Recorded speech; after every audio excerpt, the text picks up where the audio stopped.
Magsasagawa ng malalimang investigasyon ng PNP Criminal Investigation and Detection Group sa umanay assassination plot kay Pangulong Rodrigo Duterte na ibinunyag ng naarestong smuggler ng mga piyesa ng baril.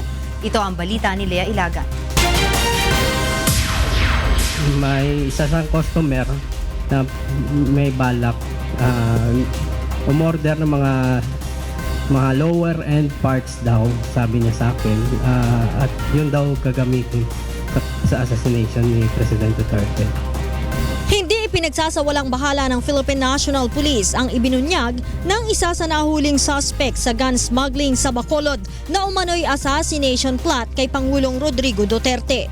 Ayon kay PNP Chief Police Director General Ronald Bato de la Rosa, isang regular customer ng arms dealer na sina Wilford Palma at Brian Taala ang kumukuha sa kanila ng piyesa ng M16 rifle upang gamitin sa planong pagpatay sa Pangulo. Kabilang din aniya sa mga kinukuha sa kanila nito ay ang 100 upper receiver parts, 40 barrel at 30 rifle bolts. Most likely, hindi siguro siya yung gun for hire. Baka pinutusan lang ito ng sindikato na bumili ng ganon para gamitin for that purpose. Blanco naman ang palasyo kung sino o anong grupo ang may masamang balak sa presidente.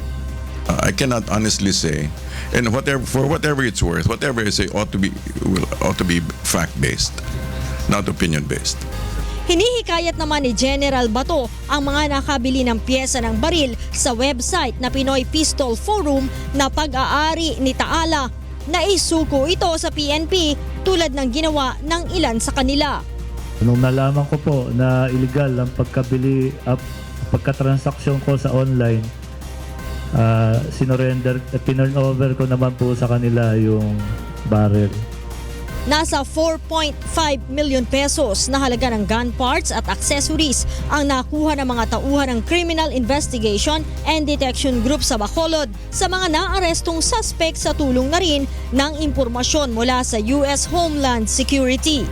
Ang mga suspect ay mahaharap sa kasong paglabag sa Republic Act 10591 o Comprehensive Firearms and Ammunition Regulation Act.